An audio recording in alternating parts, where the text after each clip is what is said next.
While Halo Infinite debuted with great reviews and a lot of talk about it being a return to form for the series, the game has struggled to retain players past its initial launch period. We are only 2 months post-launch, though closer to 3 for the early release of multiplayer, and near midway through the game's first 6-month season.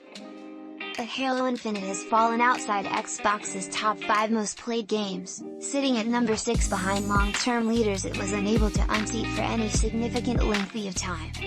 Halo Infinite, of course, is free on Xbox Game Pass, and its multiplayer component is free without Game Pass, so that's not a barrier here. On Steam, things have crashed pretty hard. At the time I'm writing this, Halo Infinite is the number 117 most played game on Steam. Granted, it can shoot up quite a bit during different times of the day, but even at peak hours when I looked yesterday, it was hovering around 40th place instead. Fact is, the game has lost about 90% of its players on Steam in 2 to 3 months. What's going on here? A few things. Halo Infinite has undergone a number of issues, particularly in regard to its multiplayer. It turned off a number of players with microtransaction pricing and battle pass progression, and though it has made large overhauls in those areas, it may be too late for some.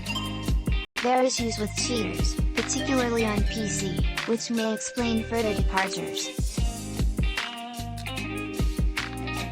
In ranked Halo Infinite play has been pretty messed up from the start, and recently it seems it was revealed that your quick play MMR factors into your ranked experience.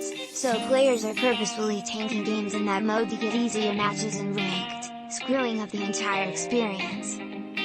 And then there are more general problems with the entire concept of Infinite, something a few high-profile streamers talked about ahead of launch and were chastised for, but they might be right. The fact is, traditional team-based shooters have fallen out of favor, which is Halo's bread and butter. On console, you can see that 3 of the top 5 titles are Battle Royale games. On Steam, the top shooters there are no Respawn tactical team games like CSGO or Valorant. It's worth noting that Call of Duty Vanguard and Battlefield 2042 are also even further down these lists, games with much bigger issues than Infinite has, in addition to being traditional team-based offerings. This isn't to say a Battle Royale would have definitely boosted Halo Infinite, but it's worth considering in the current shooter landscape.